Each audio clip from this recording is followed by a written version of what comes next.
Hi there, it's Leslie here, and I am sitting in my new home in Arizona on my patio in 70-degree temperature, sunshine. It's beautiful. Thank you so much for all of your prayers and your patience and your kindness and your well wishes. I'm still not my 100% full working self. It's very hard to relocate, and my office is still a mess. I can't find half of our stuff. And one of the reasons we're videotaping outside is we can't find a lot of our stuff that would require us to video inside. So I hope you enjoy the setting. One of the things that we discovered as we were looking around our house, since we hadn't been here since the summer, is that we have fruit trees. We have a orange tree, we have a pink grapefruit tree, and we have lemon trees. Now, I am so thrilled to have lemon trees because I buy lemons by the bag because I love lemons in my tea every morning. But I'm going to talk today about how to conquer making lemonade out of life's lemons. In our October Conquer video, I talked about suffering and why God allows suffering in our lives. And in our Conquer conference, during my keynote, which you should have been able to access on the Conquer website, I talked about how we can become a woman of strength and dignity based on Proverbs 31, where it says, strength and dignity are her clothing, and she smiles at the future unafraid.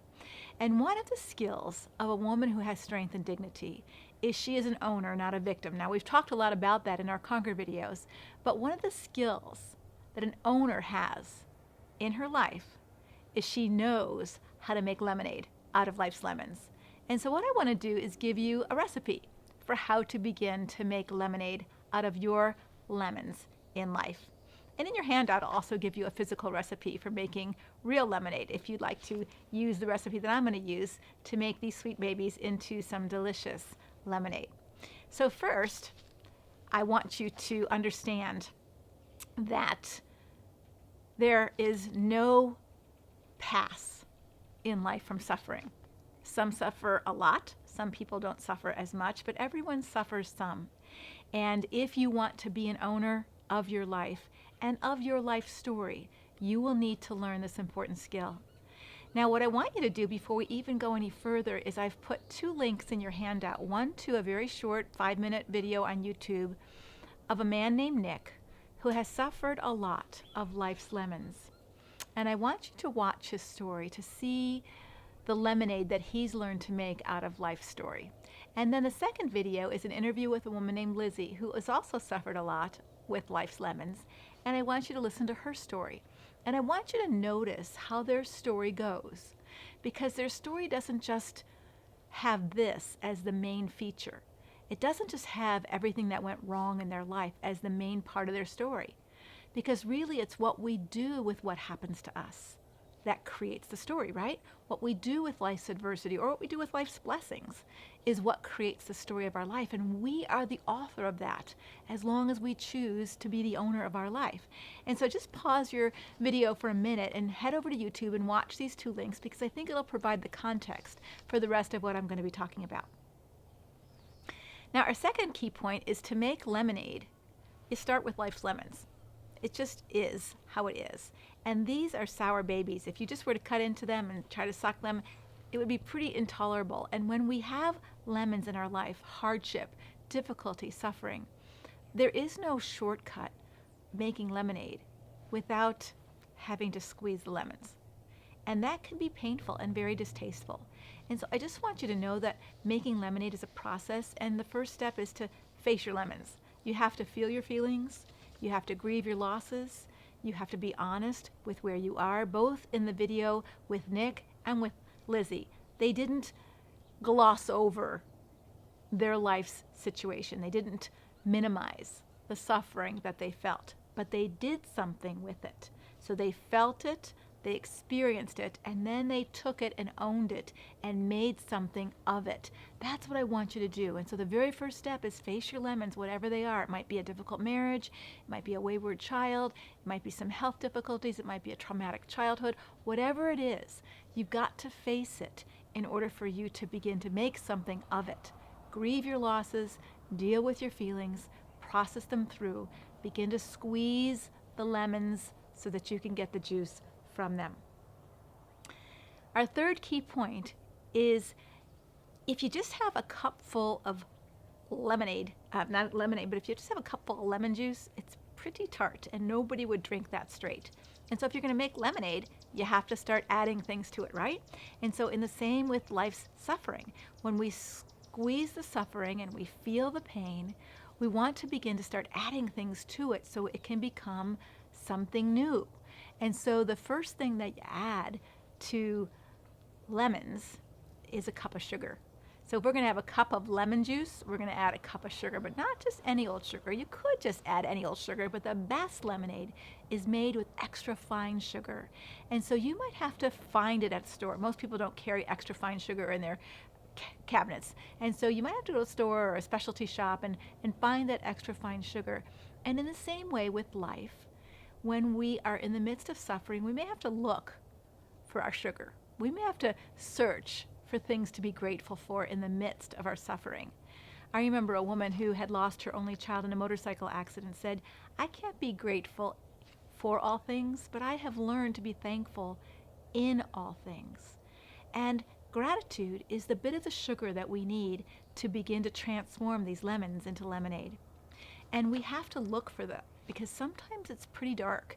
And if we're not intentional for looking for what we can be grateful for in the suffering, we'll miss it. Isaiah has a very powerful passage in Isaiah 45:3 where it says this. God says to the Israelites, and I will give you treasures hidden in darkness. Now we've got to look for them. If they're hidden, we might not automatically see them. He says, I will give you treasures hidden in darkness, secret riches. And I will do this so that you might know that I am the Lord your God. So what would be a couple things that you could be grateful for in the midst of your suffering?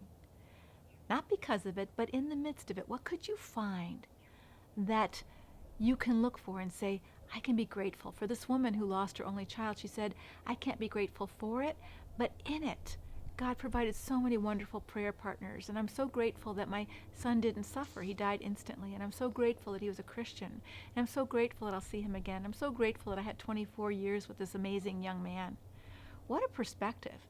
Do you see how she began to take an awful situation that was sour and bitter, and she began to add that sugar of gratitude, and it began to transform it into something completely different, that when people heard her story about her only son being killed by a motorcycle accident, she was grateful and not bitter.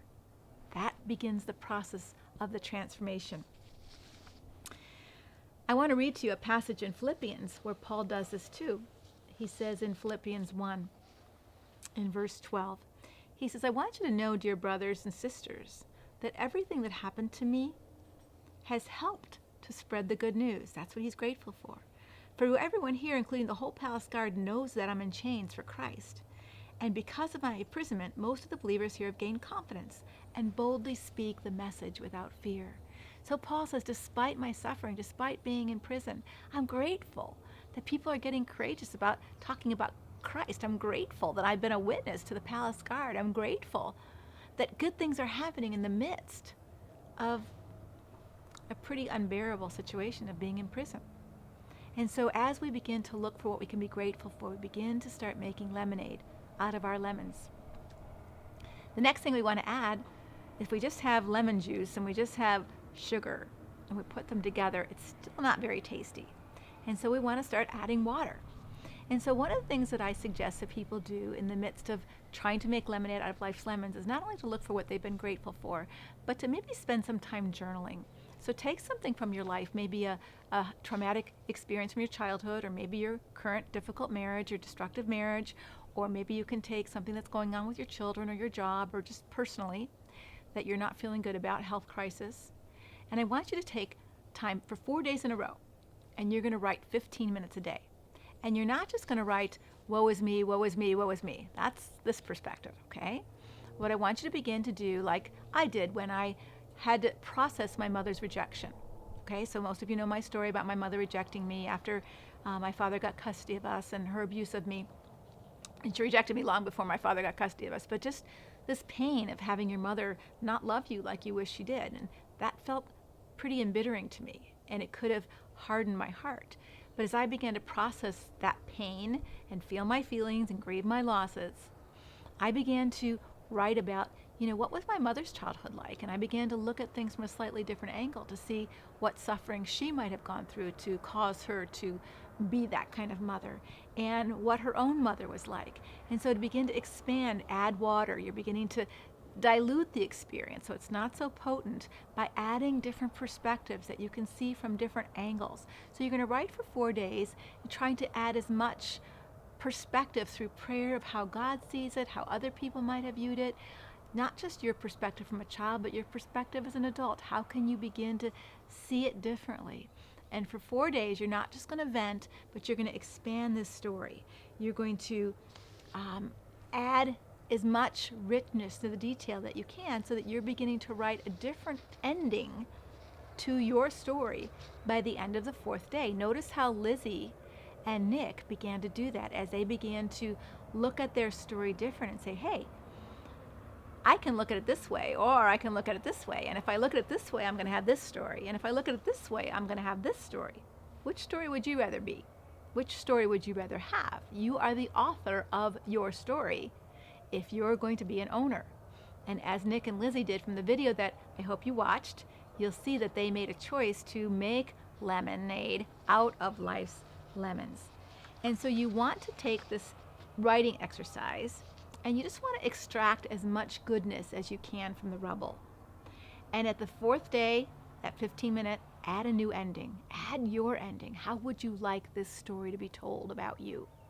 If other people were telling your story 5 years from now, 10 years from now, 100 years from now, how would you like them to tell your story? It's sort of like when Joseph did in Genesis, when the story could have been told, my brothers sold me into slavery. They threw me into the pit and I was sold into slavery and I spent the next 20 years in prison. How unfair is that? That could have been the end of his story, but it wasn't. He felt his pain, he dealt with his story, and then he said, but you meant it for evil, but God used it for good. He had more to that story that he added by Joseph being Joseph. You have something to contribute to your story. Take the time to do it.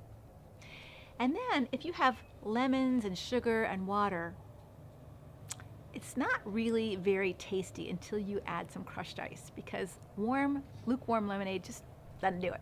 So you got to add some ice. And so you've got to add some pop, some mint, some ice to this lemonade mixture for it to really come forth. And so in your writing, I want you to look for 2 additional things. I want you to look for 2 things. One is, what strengths have I developed because of what I've gone through? What strengths have I received and how have I developed because of what I've gone through? Perhaps in my childhood, I learned to be very independent. I learned to be very self-sufficient, which can also be a weakness, but actually it was a very good strength for me. I learned to be resourceful, things that I might not have learned to do at all. If I had had a mother who mothered me well and protected me from adversity, I might not have learned those strengths.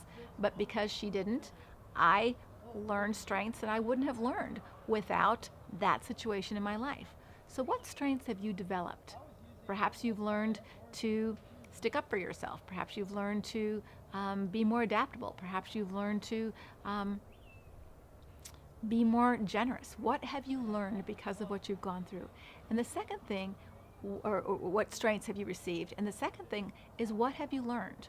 Or what do you need to learn? Or what are you currently learning?